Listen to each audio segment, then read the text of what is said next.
yari ya kupatiana hela zake vile anavyotaka. Si wewe ndio unapangia hela za watu. You as the person that wants help, you cannot want people to give you money by force. People choose to give when they want. Hiyo ndio kitu nataka kuongelelea. Yani kuna watu hapa kwa platform wakiwa na shida ama mtu amewaletea shida wanataka kulazimisha watu wawachangie. No, you can't force people to give you money. You cannot. Watu watapatiana pesa wakitaka. Huwezi lazimisha watu wakupatie pesa. Ati juu wewe uko na shida na unaona watu wengine wanachangiwa. No, hapa TikTok kuna watu wenye wanapenda kuchangia watu fridge. Kuna watu wenye wanapenda kununulia watu magari. Kuna watu wenye wanaweza kuchanga kwa shule. Kuna watu wenye wanaweza kuchanga hata kununulia watu suruali na bra. Kuna watu wenye wanaweza changa kununua mattress. Si tumeona hapa wanawake wakinunulia wanaume mattress na radio? Ama mjaona? Wanawake wananunua radio na mattress hapa. Hamkuona nani Asanibi akinunuliwa mattress? Sikinati walinunulia Sanibi mattress hapa na bed sheets. Na tukaona Cindy akinunuliwa fridge. Si tuliona nani akinunua masuruali? Anaitwaje ule? Kutoka US. Alinunua masuruali na towels za white. Ule wa kutoka pale Arizona. Watu wamefanya vitu hapa.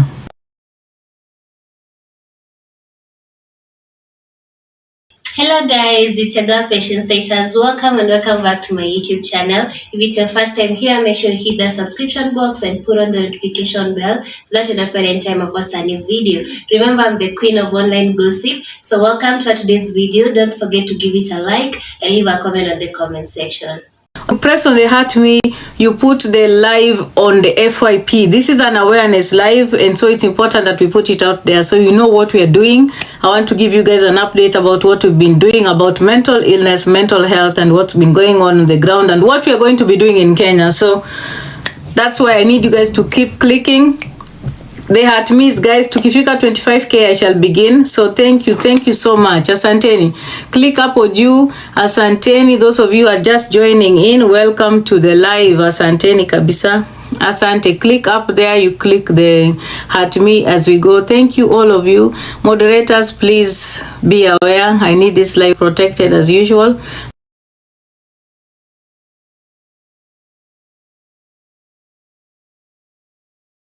To the heart me.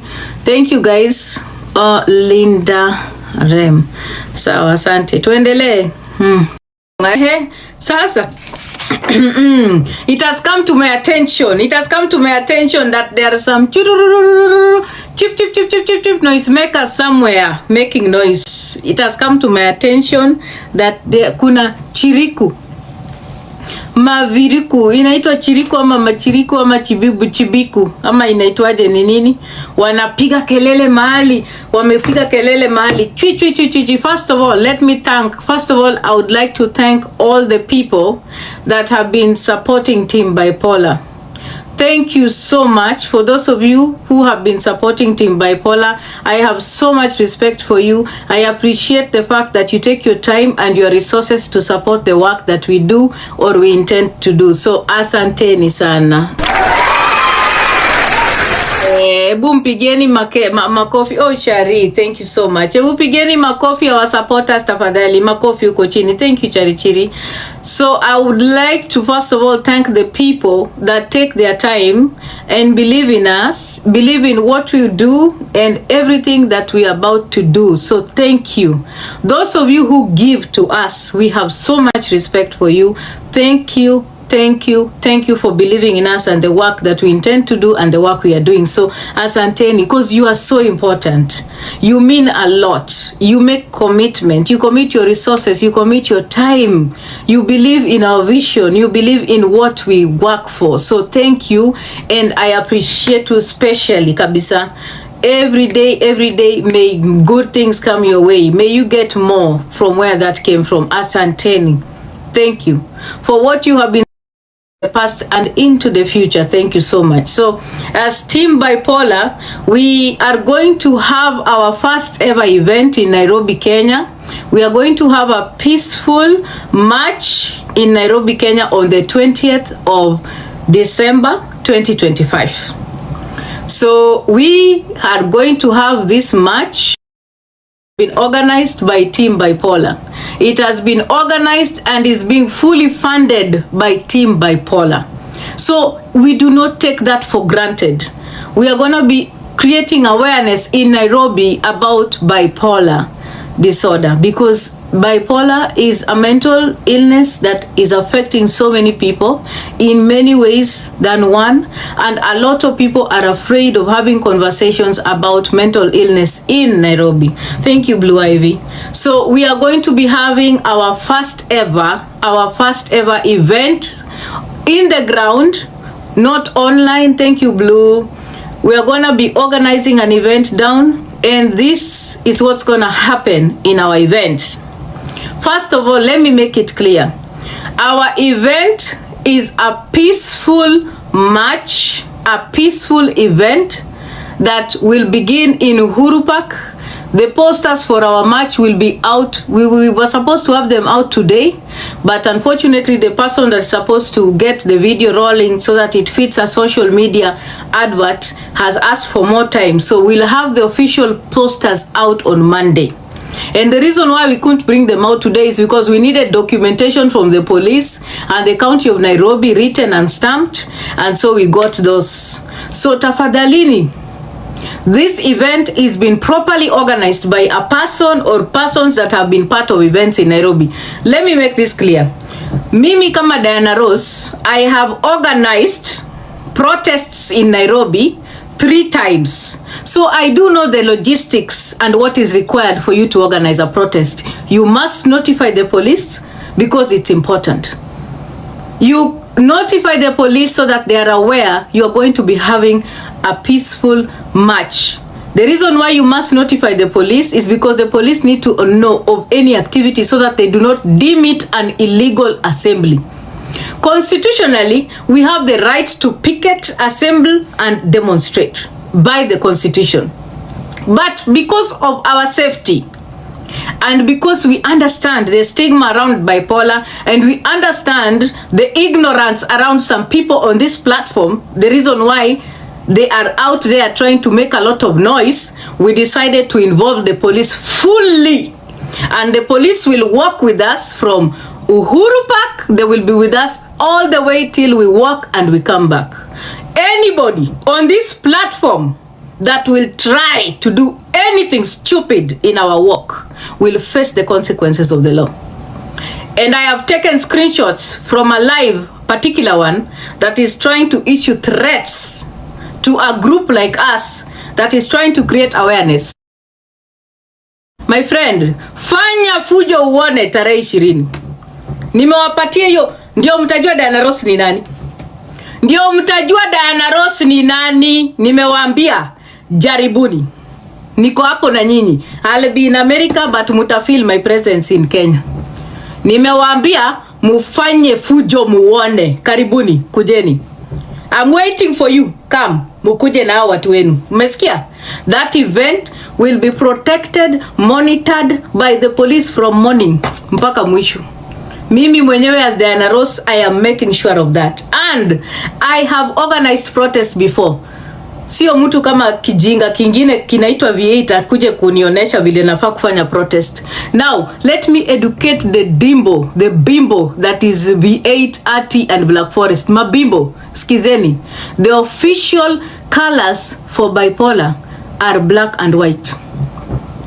Initially, when people are talking about bipolar, the color was orange because of the gamut of emotions. But since we decided, the scientists and psychologists and psychiatrists came up with bipolar 1 and bipolar 2, the official colors for bipolar are usually black and white. And the reason why they were black and white is because of the mania, okay, side of bipolar and the other depressive side of bipolar. Unaelewa? So different colors represent the mania and the major depressive side. So that is why there was black and white. Madwanzi, mumeelewa? Kama mjui. And you can't teach me nothing about bipolar, my friend. My friend, walk a day with bipolar. Ndio ukuje unisimamie uniambie kitu kuhusu bipolar. Wajinga hao.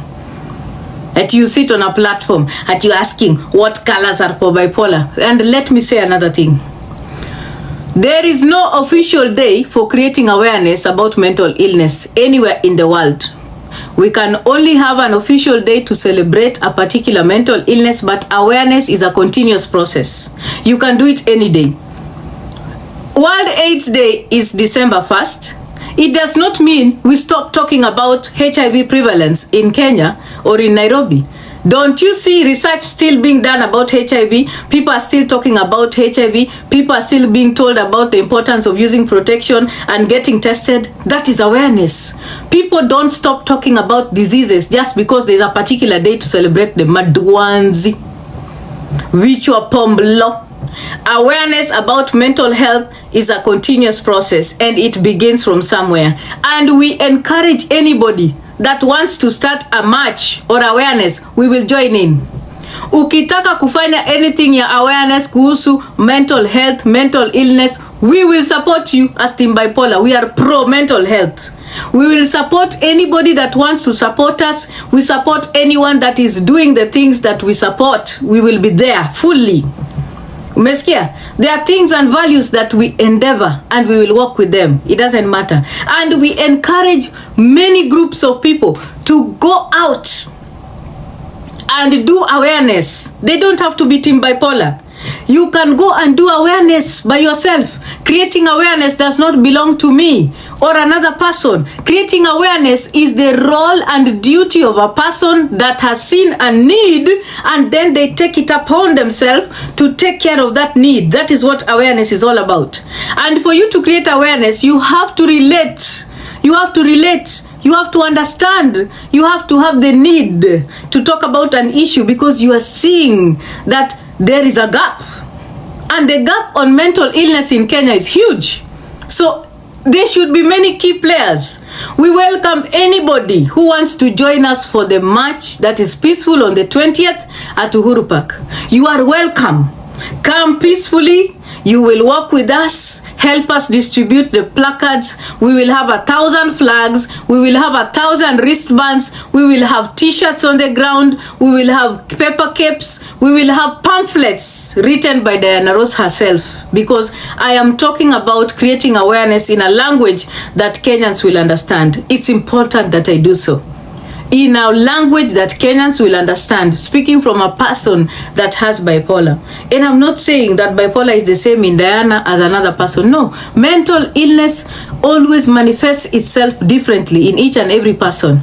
The purpose of this event is to start breaking the stigma and having conversations about mental health and mental illness as we should.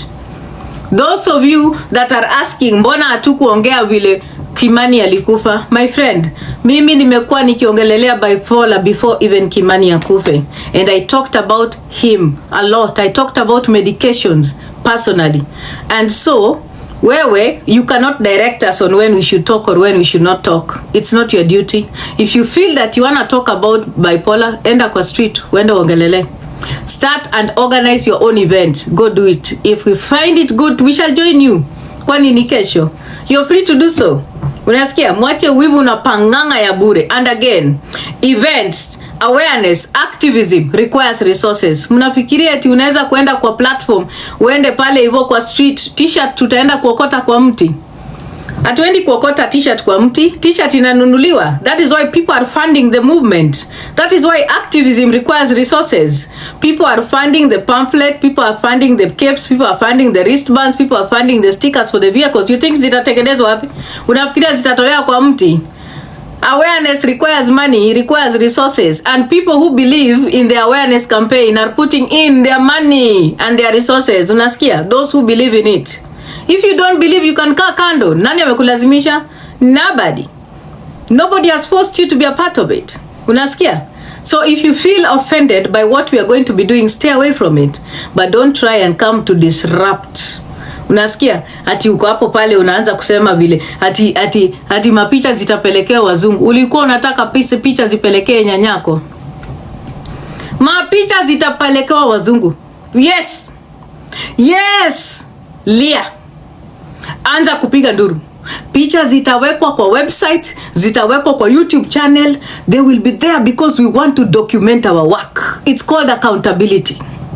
Mnasikia? It is called accountability. And if you feel offended by the fact that we are documenting our work, my friend, kajitie kitanzi. Nimesema peupe. Mnasikia? Mapicha tuna document, tuna make sure tunazisambaza because that is part of the work we are going to be doing, and we have every right to document, put it in order. Na hatuishi hapo. We are going to continue talking about bipolar to stakeholders and people who want to continue supporting bipolar and putting more money in bipolar so that we continue doing the work. Sawa. That is why documentation is important. It's called a process of beginning a journey for monitoring and evaluation. Sawa. Kama hauelewi, let me teach you because mimi hapa. I am the mother of organizations. I'll teach you how they are run so that you can understand. Sawa. Na anybody who is uncomfortable, anza kulia mapema ama uchukue wembe uanze kukatakata macho hivi machozi zitoke. Nobody has stopped anybody on this platform from doing what they are supposed to do. Kama unataka kwenda kuomba wazungu pesa, enda uwaombe. Umesikia? Nani amekukataza? Nobody. Ukitaka ukae hata mtoe masuruali live mkifanya tap tap mkiomba wazungu pesa, omba. Mkitaka kudanganya eti mko na kansa muombe wazungu pesa, fanyeni hivyo. Mkitaka kudanganya baba zenu wamekufa, fanyeni hivyo. My friend, whatever we are doing, this ship has sailed. You can't stop it. This ship has sailed, my friend. There is no stopping it. So if you feel that you do not have the brain and the capacity to start something that is be attractive to wazungu, my friend, sit down. Maybe ujaribu matako. Kila kitu imekataa, hata matako hata ukiwa nayo shapa aje. Mzungu akikataa amekataa. Itabidi utafute kitu ingine. Sawa? Nivo. So this ship has sailed, and I'm again saying on the 20th, we intend to have a peaceful event. We intend to have an event where we shall have people, technocrats, people who can talk about mental health and mental illness to the media, and people who are able to explain issues of mental health and mental illness in a way that is easy for the people in Nairobi. The work intends to have tutachukua route yenye itachukua about 3 hours. We'll be going round and we come back again, and we shall assemble again from where we started, after which people can be affected by bipolar. There are many reasons why you can get bipolar, from childhood trauma, genetic reasons. Okay, so these are things that we are going to be explaining. So the brochure or the pamphlet has been written by Diana Ross, and it's going to be printed in Nairobi. There's going to be a brochure. There's going to be flags that have a message on bipolar and the care that you need to take for mental illness. We're going to have wristbands that we're going to distribute, and then we have stickers that we're going to give people who are operating motor vehicles, because their stickers can stick on their cars, and people who relate with the message will constantly see the sticker. So that is what we're going to be doing, and we intend for people to go home. Mabona, please don't say that. We intend for people to go home, sit down, and have conversations about mental health and mental illness with their children. Guys, creating awareness about mental health and mental illness should start in your homes. If you don't talk to your children about mental illness and mental health, then you're doing a disservice to them. Conversations about mental illness and mental health should start at home. Talk to your children. Start slowly. Start telling them about the well-being of their mind. It's so important that you do so. Most of you are afraid of talking about these things. You don't want to talk about issues to do with mental health, and it's sad because this is the reality. the world today and the pressures and things that are happening in the world today, we have to talk about mental health, mental wellness, and mental illness. It's very important. Sawa. And this is just the beginning. We intend to do more.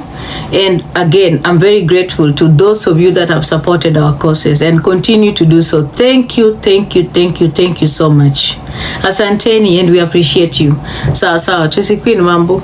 So that is why I wanted to come live and talk to you. So officially, you will be seeing ads on TikTok and you'll be seeing ads on Facebook.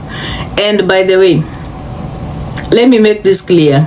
I know that the date of the event is on the 20th. It's 20th of December. That is when the event will be held. It will begin at 9 a.m. And the reason why we've notified the police is because we do have the right to assembly or to picket, but it's important that the police know that there is a particular event somewhere because they need to protect people. They also need to protect the motorists. They also need to protect anything or anyone in case there are people who are planning to cause chaos or disrupt the event. It's a peaceful march. Like I said, there'll be t-shirts, there'll be wristbands, there'll be pamphlets to talk about and explain bipolar 1 disorder, and then there will be flags, there will be stickers for the vehicles, and then there are paper caps that people are going to be wearing. We're going to be distributing. Each and every merchandise or product will have a message about bipolar, because we want people to go home with a message about bipolar. So you can sit down and think about it, talk to your children about bipolar and mental illness, okay? So we care about the organizers of the event. Very true, Sabina. And that is why we are involving the police. And we do understand what happens here on TikTok. And we've already started seeing the noise on TikTok. We know what people are capable of. That is why we have I've taken it upon myself to record that live and present it to the police tomorrow, and I've taken it upon myself to take the screenshots on that live so that the police may be aware that the possibility of a threat for that event is real, so that we can make sure they know we need the police to work with us. So on 20th, fanya fujo uone. Sawa, mimi sipendi wanacheza na mavitu ambazo ziko za important. Sawa. Ehe. Kuna nani ako na swali? Anybody with questions? Please write them down. If you have a question for me, you can come up, send a request. I have 10 minutes to take questions, then niingie sasa vizuri kwa story nyingine nataka kuongelelea hapa. Mtu yote ambaye ako na maswali anaweza kutuma request aniulize swali yoyote ambaye ako nayo. Sawa. This is your time. Mukingojea kuuliza maswali, siniwarudishe tena huko kwa nani, kwa chambuka. Nigerians wana nini, wanaimba jamani. Koma ya Zuchu iliendaje sijui. Zuchu amekuja kunitumia message akisema anataka kunirudishia pesa. Obviously Zuchu is a minor, she's 15 and that's defilement. And again, listen. Amenitumia message anataka kunirudishia pesa yenye nilimtumia ya fare. Sijamjibu. I will not respond to her. I don't know how she intends to rudisha that money. I really don't care. So it's a choice. Mimi I did my part. Shauri yake na mama yake. Kama anataka kwenda kureport, that is her responsibility. But it is wrong. And a lot of women on this platform are not okay. Muko bonkers. Wanawake wamekaa kwa live, wanaorganize vile wanafaa kuchangia mtu ati Pampers, na msichana mdogo wa 15 years ni amekuwa defiled. Yani si waelewangi nyinyi wanawake. Mnanishangazanga hapa kwa TikTok. You have things that really are shocking. So anyway, mimi sitatumika kwa mboka. I'm very aware of how this platform moves. So hiyo pesa ni kidogo 2,500. Aish, sasa ati anataka kunirudishia. Kama anataka kuikula ikule. Mimi sina shughuli nayo. I'm not interested. I don't care. Whatever they wanna do now, let them do. Mimi I've said it to them. Mamake akona the sole responsibility ya kuprotect Zuchu na kumake sure amefanya hiyo report. Kama hataki, mimi siwezi nikamlazimisha. Sawa. We can simply talk about it and highlight the issue and that's it. Hivyo ndio vile iko. Sawa. Nani ako na swali ingine kwa historia ya team bipolar? Nani ako na swali? Nani ako na swali kwa historia ya nini? Ya event? Let me see. Wacha nione. Find drop in guests. Ati find drop in guests. Hao ni kina nani guys? Drop in guests ni kina nani? Hii TikTok siko na maneno. Drop in guests ni kina nani guys? TikTok has changed Tuko na vitu mingi hapa. Drop in kina nani wana drop in? Who are these people dropping in? Inatakaje TikTok? Poor Alexina. So nobody has a question mpaka hapo. Nani ako na swali? Nani ako na swali? So if you want to support our event, you can meet us in our platforms zenye huwa tunakuanga nini? Tunakuanga huko. If you want to support our event in any way, just come to our platforms. Tutakuwa tumekaa huko and you can come there huko. Hapa I just needed to talk about the event and what's happening on the 20th of December, and that is also the day when we shall be closing officially. Hi Tracy. We shall be closing officially the year as Team Bipolar, and we shall end up with an evening, a dinner in one of the hotels in Nairobi. For those of you who will have sent me their names, their telephone numbers, because we have to make reservations. Thank you, Nyabar. So if you don't send your name and your number, I'm not going to make a reservation for you. So don't expect to be at the dinner if you do not do that. Tumeelewana? Tuko sawa sawa mpaka hapo? Nani ako na swali? So for you to be part of the dinner, you have to be part of the team. You have to be part of Team Bipolar. Tena, you have to take the walk and also ukue kwa dinner. Uwezi kuja kwa dinner na huku kwa walk. And that's why the location of the dinner is not known to you people. Do you have a website? Glow, it's coming. Don't worry. Yes, we will be creating a website to document the work we are doing, because we intend to do this work more, not just in Nairobi. We intend to do it all over the country. We intend to move to schools, all that. Bipolar awareness is something that is not stopping with one event. This is a ship that has sailed, and we shall be continuing to do this work. We shall continue to create awareness as we should, because it's important. Sawa sawa. And again, I've said it. Those of you who want to support us, you're welcome to come and join us. Those of you who want to be a part of what we do and believe in it, you're welcome. Again, after the event, that is on the 21st, I shall open a live and we will be accounting for each and every dime and penny that all of you had given. That same account will be uploaded on our website. Sawa Team Bipolar website, which will be ready by the time we finish the event. I would like for us to do things differently, because TikTok has been a place where people are used to not having accountability. We want to do things differently. Each and every dime, statements and accounts for M-Pesa will be uploaded on our website, and we shall make sure we also document the work that we have done. We will account for everything right from my live, then we shall move everything back to our website. It's very important we talk about mental illness. Guys, this is something I'm very passionate about, and it's something I'm doing because I am also a person that is living with bipolar disorder, and I've never been ashamed about it. So I feel like it doesn't make sense for me to talk about bipolar just on TikTok. I need to take this back home to the people so that they understand it, so we can kill the stigma around bipolar. And we can also talk about your health. It's okay for you to get help when you feel different. It's okay for you not to be okay. It's fine. It doesn't mean that something is wrong with you. No, it just simply means that you're acknowledging that something is not okay with you mentally and you need the help, so that we can break the shame, so we can have people going to find the help that they need. So that is what we're going to be doing. I had a boyfriend who had bipolar 1 tuliachana because of lack of awareness. Yes, so it's good for us to continue educating the masses about bipolar and why people need to have knowledge and how people need to approach and support people living with bipolar, because it could get anybody in your family. It could be anyone. It could be you, it could be your mother, it could be your father, it could be your child, it could be your sister, it could be your brother, grandfather, everyone. So we need to change the way we see people with bipolar, and also change the conversations on social media about bipolar, so people don't come up and say ule akona bipolar. That is stigma.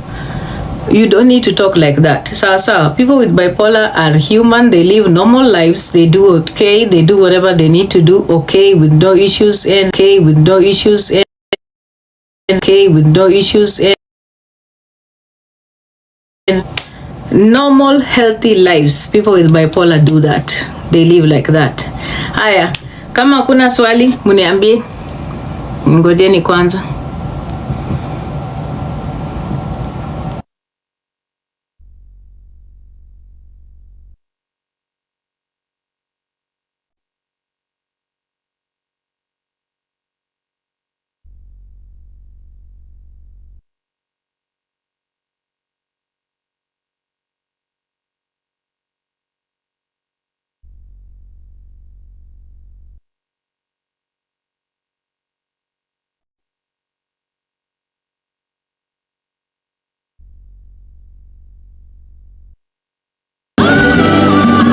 Okay. So guys, that's a Nigerian group. It's called Loud Urban Choir. I love their songs. I just discovered them on TikTok. I love them. I love what they do.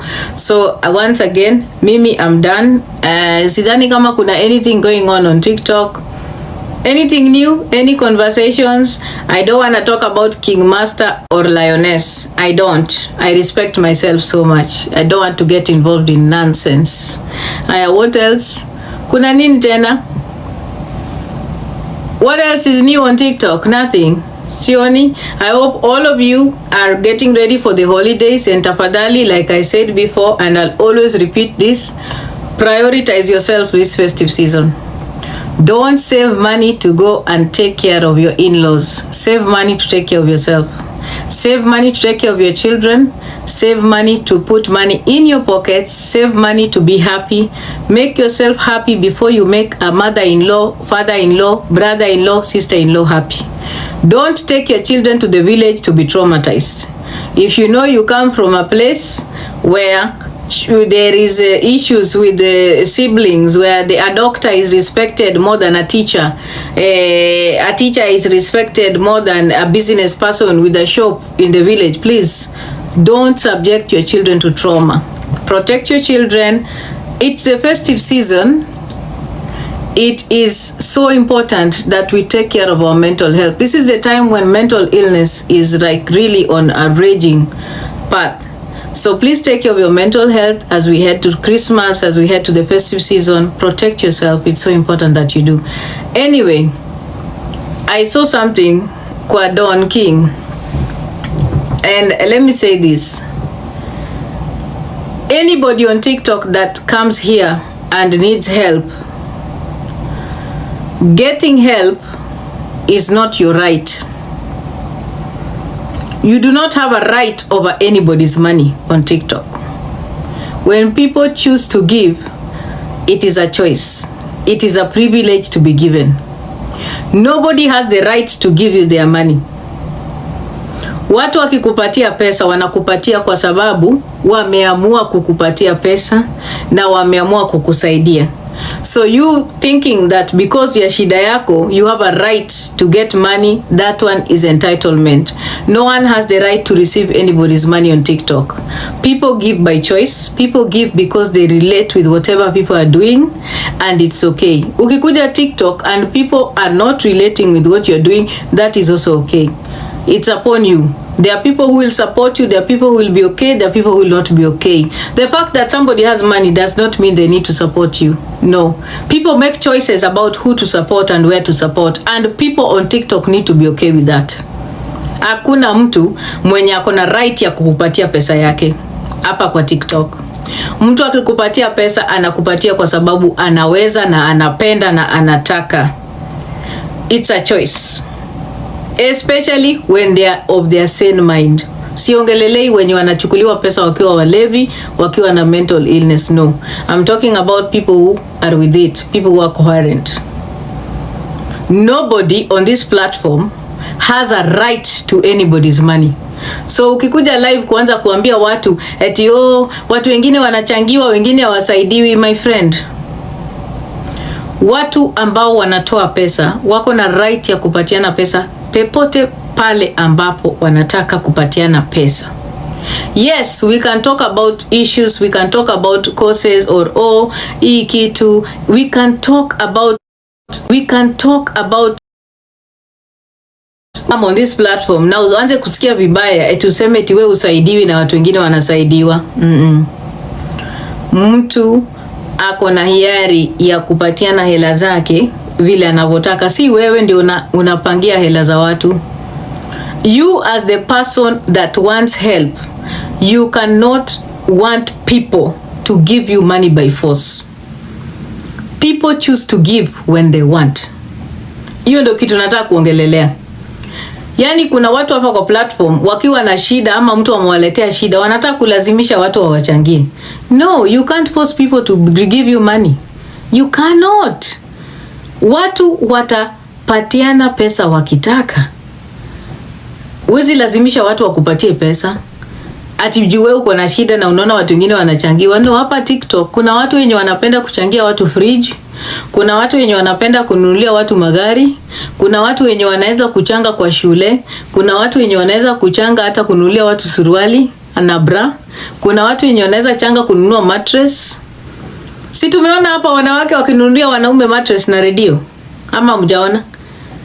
Wanawake wananunua radio na mattress hapa. Hamkuona nani Asanibi akinunuliwa mattress? Sikinati walinunulia Sanibi mattress hapa na bed sheets. Na tukaona Cindy akinunuliwa fridge. Si tuliona nani akinunua masuruali? Anaitwaje ule? Kutoka US. Alinunua masuruali na towels za white. Ule wa kutoka pale Arizona. Watu wamefanya vitu hapa. So unaona, so like at the end of the day there are different reasons that get into people's heads why they want to give. But what I'm saying is that don't get upset that people have not given you money. Usiwahi fungua live eti uko na hasira eti watu hawajachangia a particular person ama hujachangiwa. No, it's not your right. You do not have a right over anybody's money. You don't. You never will and never, yani hautawahi kuwa na your right. Sawa sawa. Ningetumia phrase nyingine lakini sitaki kuitumia. We are in the festive season. Otherwise guys, thank you very much for coming to my live. Now appreciate nyinyi wote. Asanteni sana. I'm so glad nimetoka kwa hiyo enigma, ilikuwa inanifinya kabisa. Asanteni. Otherwise kama mtu ako na swali aulize hapo comment section. I'll be closing my live in the next 10 minutes. Asanteni. Na nitafute kawimbo yenye nafunga nayo.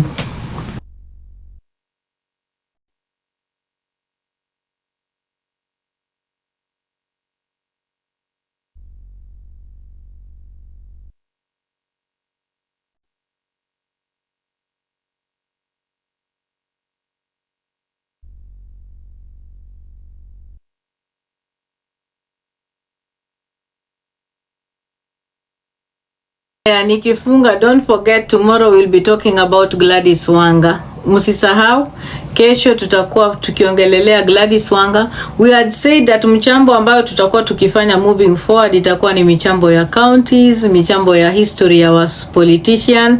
Hivyo ndio vile tutakuwa tukiongelea. Sawa sawa. We are moving to a bit of top notch better mchambo. Hatutaki kuchambana na sijui ya King Master, sijui mboro yake, sijui nini, vitu za ujinga hapa kwa TikTok. We are no longer doing that. There are issues in the county level that we are going to be talking about. We also want to talk about the discovery of oil and what is happening in Turkana and why it is important that we have these conversations. We are going to be talking about the Masai Mara and why the case is in court and what's going to happen. Sawa sawa. And the movement of the wildebeest from one end to another, how it's going to be affected. Like, we want to talk about real issues. Sasa sawa.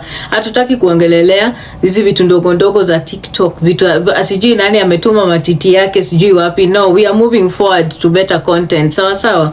Real issues on the ground. That is, yani tunasema tunataka kuchamba serikali, tunaichamba na facts, na tunataka watu waanze kusoma waelewe vile serikali inavyofanya kazi. Sawa sawa.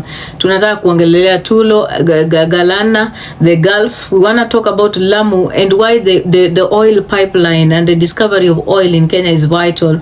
And we want to talk about the sale agreement between the Gulf Okay, and what is going to happen to our government, because now this mine, this goal has been found. Sawa sawa, tunafaa kuongelelea vitu kama hizo. Nani Wireless, my live watu hawaekangi dot.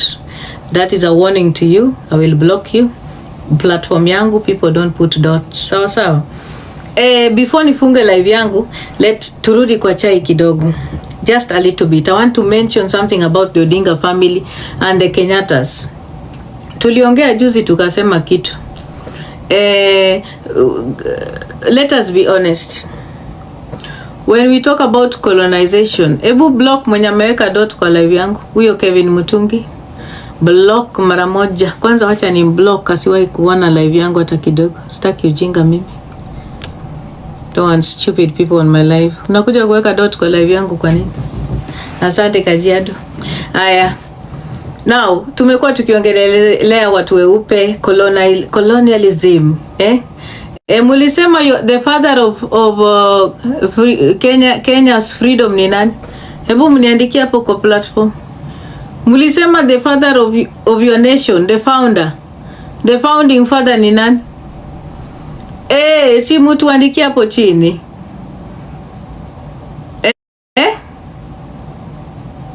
Mulisema ni nani? Ati nene? Ati ni?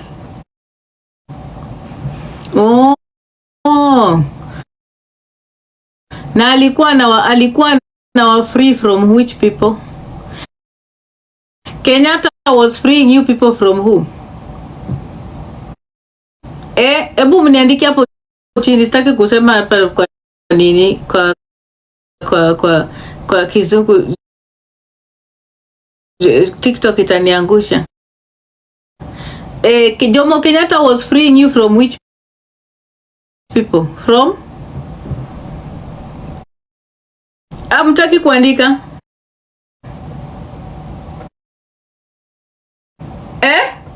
From the?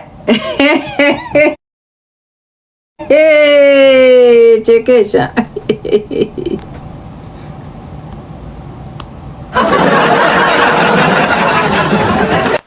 Alikuwa na wa free from wakoloni. Lakini mnajua huyo Kenyatta, Jomo Kenyatta alioa mzungu, alioa mkoloni before 1963. Do you know that he married a British woman before 1963? Na kazaa na mzungu. Mnajua hivyo? Mnajua that part of history? Did you know that your founding father alikuwa analala na wakoloni? At the same time anawa free kutoka kwa wakoloni.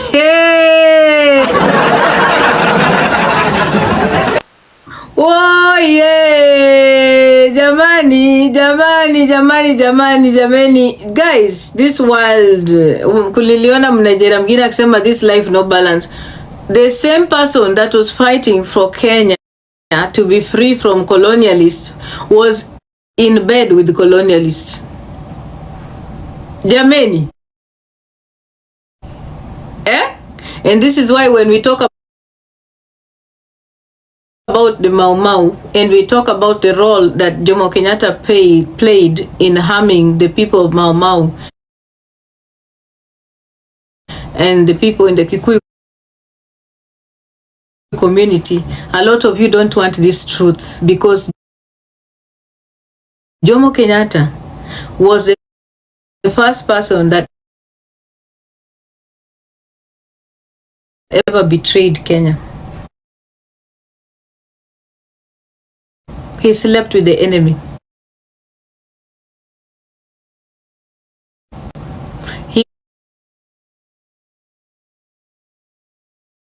He was sleeping with the white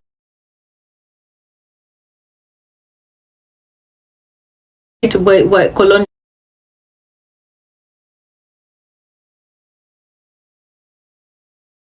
Alikuwa analala na watu weupe. At the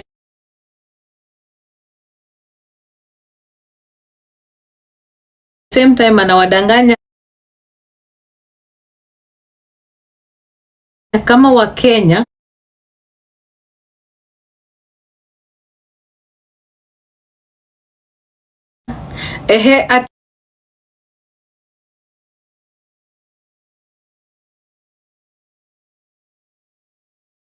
I feel attacked. Esther.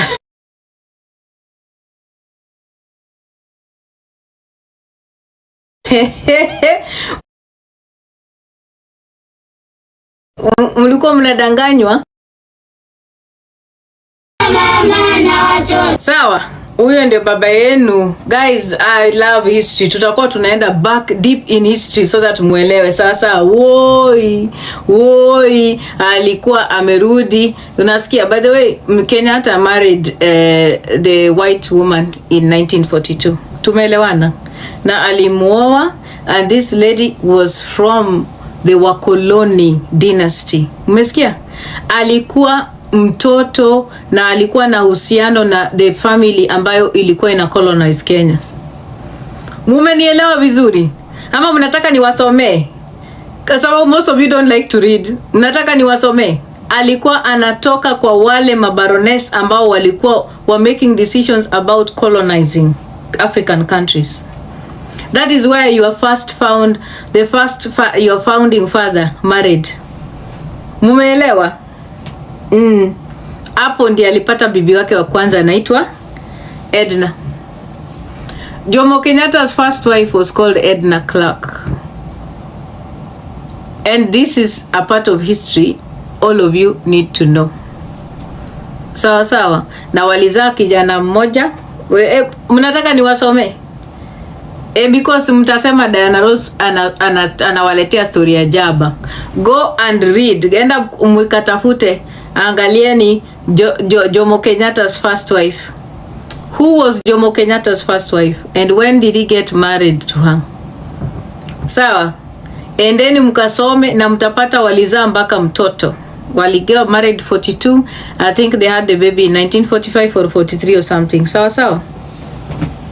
Tumeelewana? So you are children, you have grandkids wa colonialists.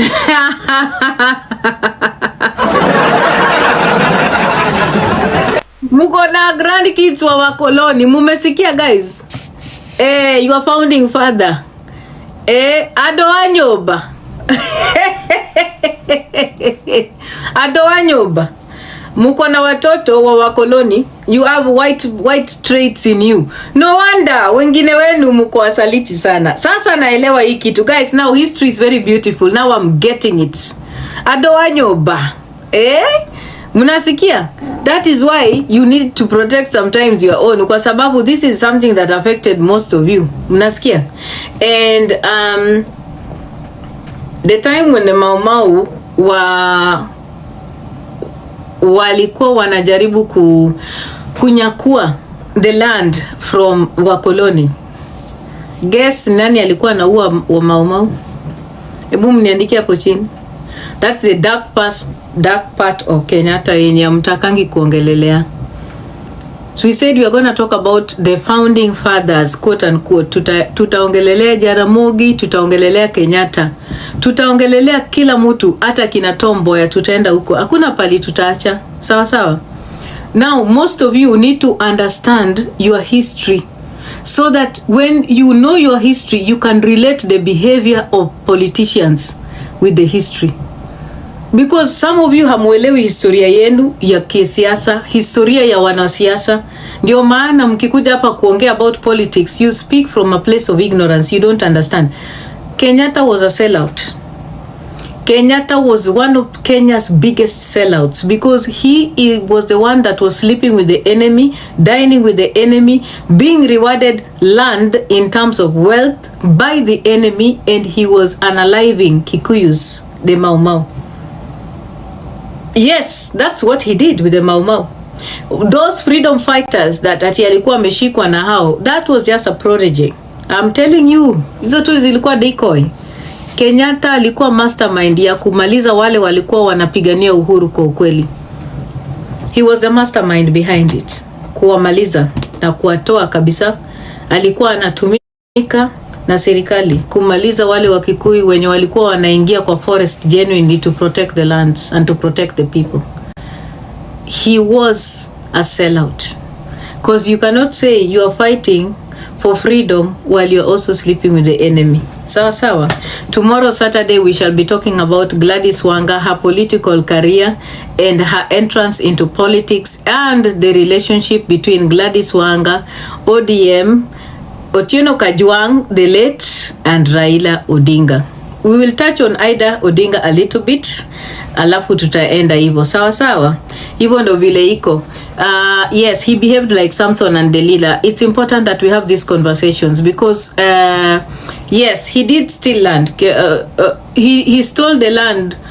Kenyatta stole land from the Mau Mau freedom fighters. When the Mau Mau freedom fighters were trying to protect the lands and they were hiding in the forests from colonialists, Mzee Kenyatta alikuwa naua wale watu wenye walikuwa na land yao, alafu anakuwa rewarded na colonialists because alikuwa anamaliza wale watu wa ndani ambao walikuwa sasa ni kama wanapinga serikali. So yeye alitumika kuua Wakikuyu wenzake, alafu wakakuwa rewarded with land. That is what happened, and that is how the Kenyatta family ended up being very wealthy.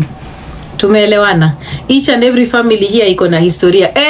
Before tumalize hiyo, because that is a story for another day, I wanted to just highlight a little bit because I love talking about these things and politics. Tunashikilia. Turudi tena hapa kwa kina Jaramogi Odinga. Guys, I think it is shameful that the Odinga family have a pay bill number. My opinion. It is shameful. Shame on the Odingas. Nimesema imenitoka. It is shameful that they have a pay bill number where people are supposed to contribute. Shame. Nimesema imenitoka. People need to understand, jamani. Yawa, did they say that the rich the rich continue getting? Yawa, what is it? While the poor continue being poor. It is shameful. Come on guys. Yani mnakuwa na pay bill number na watu wenu wote wako kwa serikali. Wote wako kwa serikali, wameandikwa na serikali. Kila mtu ako kwa serikali. Everybody pwenye ako kwa hiyo Odinga family from Oburu. Kwani Oburu haezi akazika dadake? Oburu Odinga is a senator.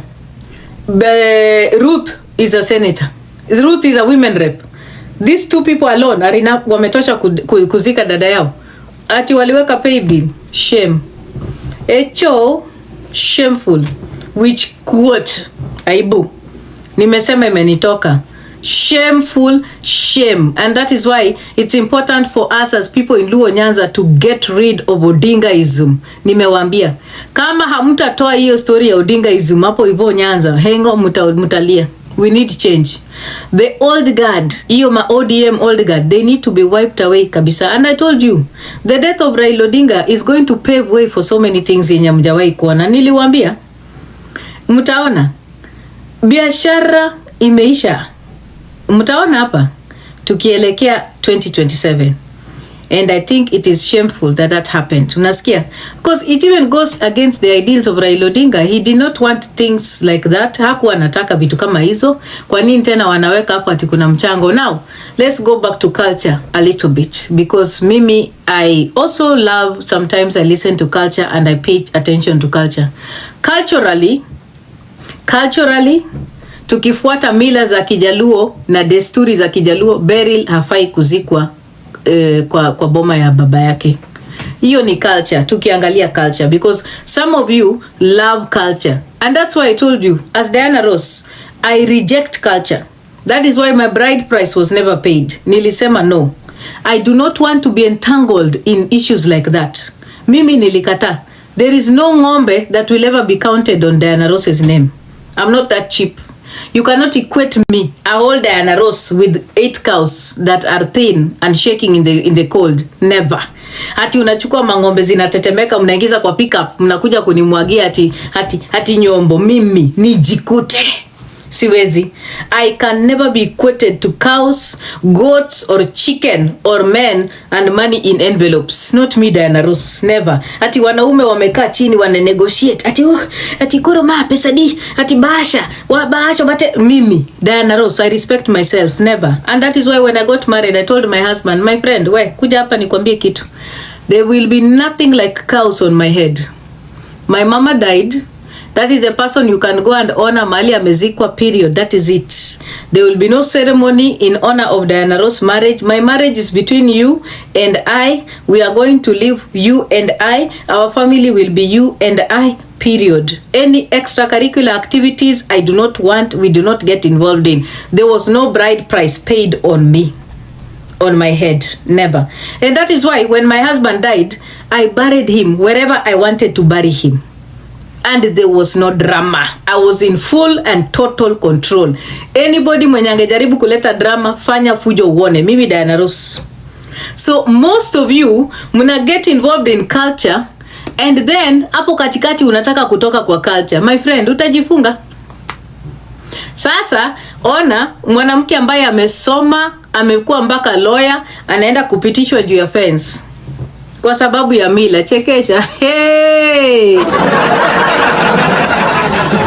Sasa Beryl anaenda kupitishwa kwa fence, ili yani kumkosea heshima. Haendi kupita kwa gate. By the way, she's not going to go through the gate.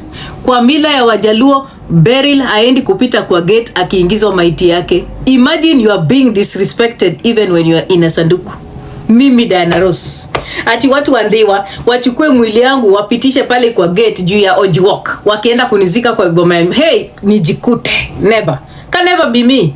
Mimi, I've told you people, the moment you decide to get in touch with these cultural things, you are going to be disrespected mpaka siku yenye utakufa. Nimewaambia. Kwa sababu mwili ya mwanamke kimila inadharauliwa na mila hadi mpaka akufe. Yes, that is why mliona story hata ya Betty Bayo, si ilikuwa na hiyo? Ati mliona story ya Sebi Cox, ati mang'ombe zilirudishwa.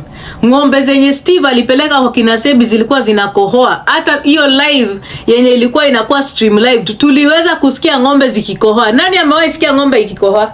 Ni ng'ombe za Sebi Cox peke yake niliwahi kusikia zikikohoa. Hiyo live yenye walikuwa naweka hiyo ng'ombe yao. Huyu jamaa anaitwa aje Munjalu alikuwa ameweka hiyo live hizo ng'ombe hiyo siku yenye Sebi alikuwa anaenda kueleka huko kwao. Mvua ilikuwa imenyesha kabisa. Ng'ombe zilipigwa na baridi. Ng'ombe zikaanza kufanya nani alisikia hizo ng'ombe zikikohoa? Ng'ombe zilikuwa zimechoka, zinatetemeka, zinafanya yani mpaka nikasema kwani ng'ombe ziko na homa? Yani ng'ombe zilifika zikiwa na homa. Guys, let me tell you, as women, we need to value ourselves. Never equate yourself to cows, especially coughing cows. Ng'ombe za Sebi zilikuwa zinakohoa. Alafu tena eti anataka kurudisha, arudishiwe mahari. Mimi chekesha. Wajaluo na ujinga. Ati duokodok. Kwa sababu kama hawangerudisha mahari, inamaanisha ya kwamba Sebi akikufa hata akiwa ameoleka mahali, yule mwanaume ambaye alikuwa amemuoa wa kwanza anafanya nini? Anachukua mwili yake. Can you imagine? Can you imagine a person that uliachana na yeye kama haumpendi, ati anachukua mwili yako, anaenda kuzika mwili yako? Can you imagine?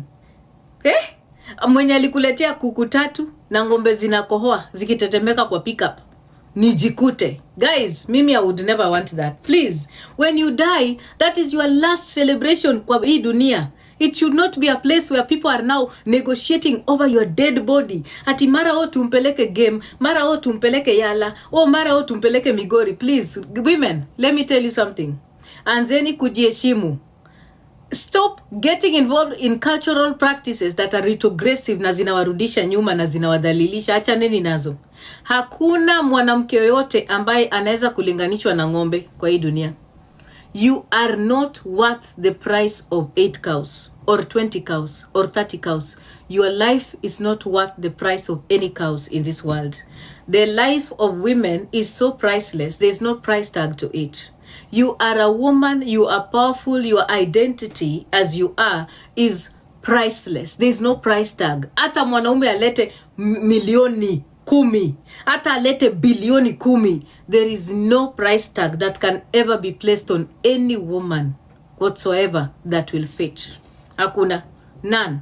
Because when women get into marriages, the work that we put into marriages, the labor that we put into marriages is way more than men. In fact, marriage benefits men more than women. If people don't know, imagine men benefit more from marriage than women. And men will continue to use these things kudhalulisha wanawake. That is why a lot of you women are continuing to struggle to free yourself from the yokes of things like bride price, because bride price ties you down. Bride price puts you at a place where there's a price tag on your head. Ndio maana usiku mwanaume anakukumbusha, Lokrika, lala vizuri, si nililipa ng'ombe, hujui kupika ugali, nitakurudisha kwa watu wa kwenu wakufundishe kupika. My friend, they talk about you thinking about what they gave on your head. It is because of bride price and dowry that we have child marriage. Why am I mbona tunatujifanya? Kwa nini wazazi wanakubali watoto wao wadogo wanaoleka kwa wazee wakubwa, watoto wa 13, 15, 12 na 16? Kwa sababu pesa. Wazazi wanakubali watoto wao wadogo wanaoleka. Child marriage is rife because parents are benefiting financially from selling their children to older men. That's what's happening.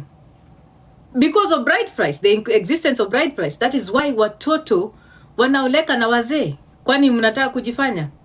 That is the reason. Kama hakungekuwa na bride price, we would not have child marriage. That is just the truth. Because grown adults are sitting somewhere waiting for 3 cows on behalf of a 13-year-old. Grown adults are sitting somewhere waiting for 10,000, 20,000 on the head of a 12 and 14-year-old. Yeah? Grown adults, grown women, mnasikia, even FGM ina benefit wanaume. Because wanawake wanakeketwa kwa sababu ilikuwa imesemekana eti mnakeketwa kwa sababu mko na nyege mingi. Ati unakatwa kinembe ndio nyege yako irudi chini kama mwanamke. Wanawake wanakeketwa mpaka wanashonwa, wanaachiwa shimo ndogo ya makojo pekee kutokea.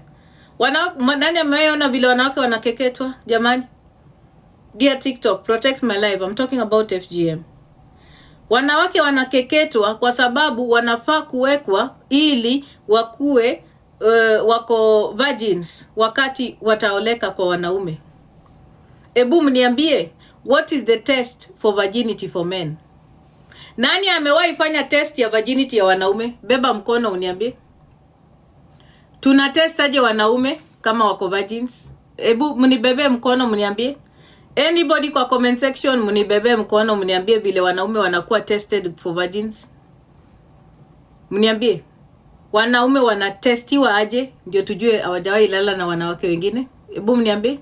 Lakini for women, there are practices that are so retrogressive mpaka mwanamke mtoto mdogo anapelekwa kuoleka kwa mzee. Guys, ebu block huyo royalty tafadhali. Mwanamke kama hii ni kuma ya mwanamke, nataka kuelezea vile vitu zinafanyika ndio muelewe. Kuna aina mingi za ukeketaji ya wanawake. Kuna aina mingi za ukeketaji ya wanawake. Unasikia? Nafaa kuelewa. Mnaona hiyo picha nimewaekea hapa? Mnaielewa? Mnaiona vizuri? Mnaona? Hii ni kinembe ya mwanamke. Inakatwa hivi yote inatolewa. Hapa yote inatolewa mpaka yote inatoka hii. Kinembe hiyo ya mwanamke. Hiyo ni ya kwanza. Kuna type ingine. Unaona hii part ya mwanamke, ya kuma ya mwanamke inachukuliwa inashikanishwa na hii. Hii part ikishikanishwa itakaa hivi. Sasa inakuja hivi. Ngoja, hizi za different image. So inashoneshwa ndio hiyo hapo. Inashoneshwa, kuma ya mwanamke inashoneshwa hivi. Alafu hiyo ni part ya type ya pili, inashoneshwa alafu wanawacha shimo ndogo peke yake ya makojo kutoka. Mnanisikia? Hizo ndio aina za ukeketaji ya wanawake. So kwa hii type inakuanga sana common kwa watu wa Borana Darendile huko. Wasichana wanapokatwa hivi na wanashoneshwa hivi. Unaona hii shimo hapa inaachwa ndogo ili makojo itoke pekee kwa sababu makojo, kwa sababu wanafunika ile kinembe yako hivi na hiyo vulva inakuja, inafunikwa hivi, so shimo inawachwa ndogo ya makojo peke yake. So kile ambacho inafanyikanga ile siku ambayo unaozwa kwa mwanaume, unapelekwa kuoleka kwa mwanaume anaingia na wewe kwa hiyo hiyo room, anajaribu kuingiza mboro yake ndani ya kuma yako kwa sababu ni ndogo, haitaingia. So wanawake wanaitwa, wale wazee wanaitwa, wanawekwa pale, wanakupanua mguu, alafu wanachukua ile horn ya ng'ombe. Wanachukua horn ya ng'ombe, inaingizwa ndani ya hiyo shimo ndogo kupanua kuma yako. Mpaka itafika pale hiyo horn iko hivi, because a horn inakaa hivi. Nataka kuelezea ndio mjue. This is how a horn looks like. This is what they use. So you need to see these things because most of you don't know. This is a horn. Unaona horn? So this part ndio inaingizwa ndani ya kuma ya mwanamke. Remember, iko hivi na iko hivi, imeshonwa hivi, and then imewachwa shimo ndogo inatoshana hivi. So hii horn inachukuliwa na inaingizwa hapa kwa hii shimo. Itaingizwa mpaka ifike mahali hapa kufungua kuma ya msichana mdogo ambaye ameoleka on her wedding night. So when that happens, kuna kwanga na bleeding and is profuse. And the moment your horn imefika mpaka hapo, yule mwanaume anaambiwa na wale wanawake ameshafunguliwa njia aingie kwa mwanamke mtoto. And then when he goes inside and he does whatever he does, kuna kitambaa kametandikwa pale chini, inatolewa. Wale wanawake wanatoka nje, wana confirm ya kwamba yes, ni virgin. These are things that are happening in 2025 today. Umesikia? So that's why I'm talking to you guys, that me personally as Diana Rose, I do not want to associate with some cultures that are retrogressive, because most of the cultures, they are supposed to benefit men.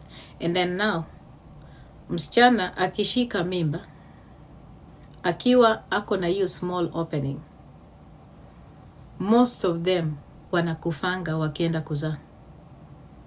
That is what usually happens because they have difficulty in birth. Mtoto atoki, opening ya mtoto ni ndogo, wanakufa wakienda kuzaa. That's what usually happens. Umesikia? So most of you wenye mnasemanga mwacha mila ni sijui nini, mila zenu zote mingi, most of the mila ni mila ambazo zinadhulumu wanawake na wasichana. Mila ni mingi kabisa. Hata sio Kenya peke yake, kwa sababu FGM ya Kenya peke yake. Kuna hata mila ambazo zinadhulumu wanawake na matiti za wanawake. Nani amejua kuna mila yenye matiti za wanawake zinapigwa pasi? Sio tu wa Kenya. Tukiongelelea mila tunafaa kuongelelea Afrika kwa uzima na wanawake. Kuna places in Western Africa, DRC leo huko Liberia, wanawake wanapigwa matiti pasi.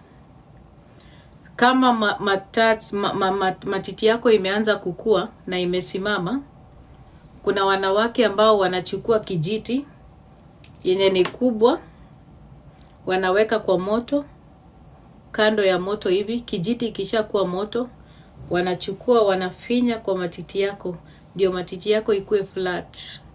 Alafu wanafunga hiyo matiti yako na nguo hivi, ndio ipotee, wanaume wasione.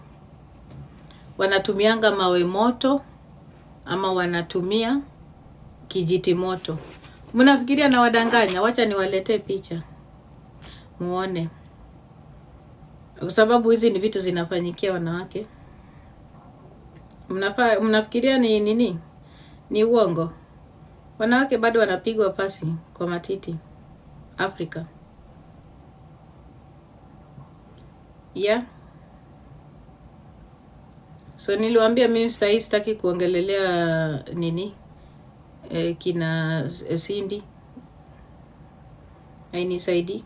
There are many conversations that I need to have that are of importance. Nasikia? Cha niwaoneshe. Muone.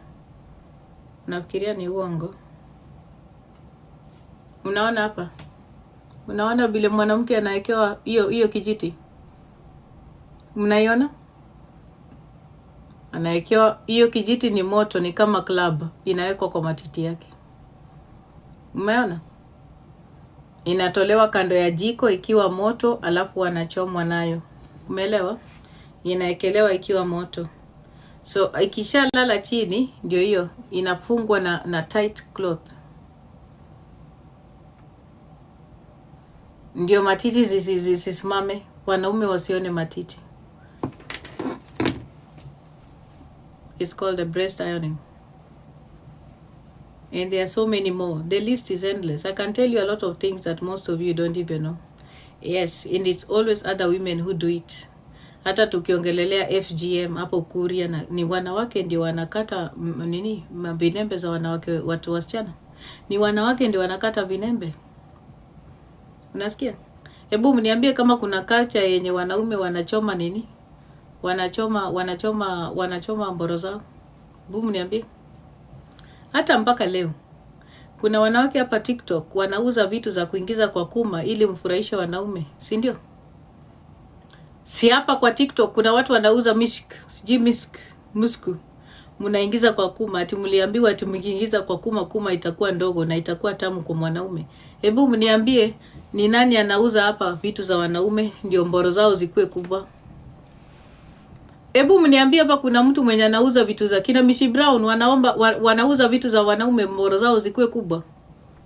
Is there? So men don't need to make effort. Men are not making any efforts to change anything. Wanaume hawa make any efforts to change anything about their lives. They are just okay with it. Hakuna pali mwanaume anaingiza kitu kwa mkundu yake. Msinitajie Rispa, nataka mniambie pali Rispa anauza kitu ya mwanaume kuingiza kitu kwa mkundu yake. Anything that a man inserts in their body that affects them. Can you tell me? Mniambie. Unasikia? So a lot of us are refusing to have these conversations, and that's why the other day there was a very important conversation on Cielo Queen's platform when we talked about Emma Shear, and we were making references to Emma Shear when she said that yeye alilipa mahari ndiye afungulie msichana wake njia. Guys, all those things are unnecessary. Nawaambia, because ukiangalia hata hiyo story ya Emma Shear ni dhuluma. Sasa wanawake ndio wanafungua njia kwa watoto wao, lakini wanaume je? Hakuna rule yoyote for men. Wanaume njia yao iko sawa. As long as you are a man, there is nothing that is blocking your way. There is nothing normal about that. There is nothing normal about inequality. Guys, when you wanakuja kusema in Cumberland, that's normal. There's nothing normal about inequality. What is normal is when women are doing it and men can also do it the same. Wanaume hawafunguliwangi njia.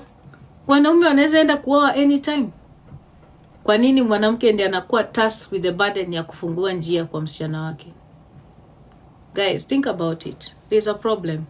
And there's nothing to celebrate about such cultures. As long as there is no equality, as long as a woman is not subjected to the same thing a man is subjected to, there is no equality. Hiyo ni inequality. It's oppression, subjugation.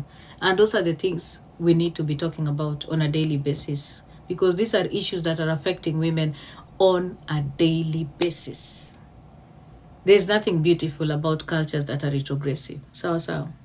Aya, si tukutaneni huko mbele. Si tumemaliza. Kesho tutakutana tukiongea siasa, tutaongea juu ya Otieno Kajwang na Gladys Wanga, kwa sababu we need to talk about the history of politics. Sawa sawa. Kesho tukimaliza kuongelelea hiyo, tutaingia kwa kaunti zingine.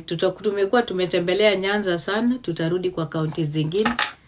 Tukitoka huko tutakimbia mpaka pale Kirinyaga, alafu tutaguzia Martha Karua kidogo, then tutaingia kwa Anne Waiguru, ndio muelewe vile vitu zinafanyikanga pale kwa serikali, tujue kwa nini scandal ya NYS iliishia pale peponi. Asanteni. And also, let me say this very clearly. I am a big proponent of the vagina. I'm a big proponent of how women can use their vaginas to profit themselves, because wanaume pia hutumia mboro zao kutumia wanawake. Mimi am all for it. Kama mwanamke anaweza kutumia kuma yake akuwe governor, 100% nitampigia makofi.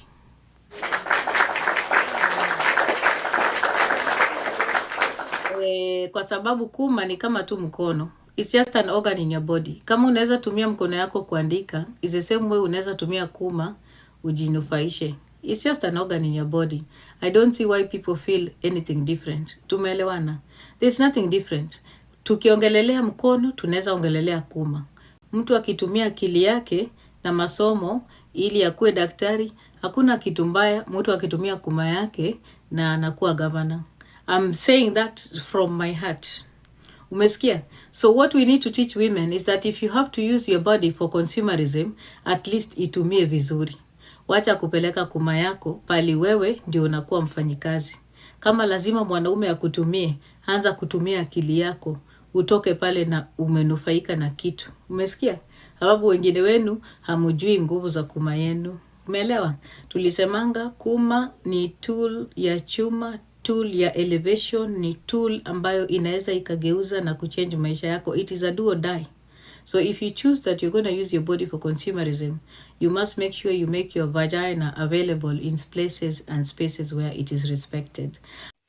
So thank you so much for watching the video to the end. Remember to like, share, comment, and if you have not subscribed, please make sure you subscribe and put on the notification bell so that you know every time I post a new video. So guys, thank you. I'm gonna see you on my next video. Bye.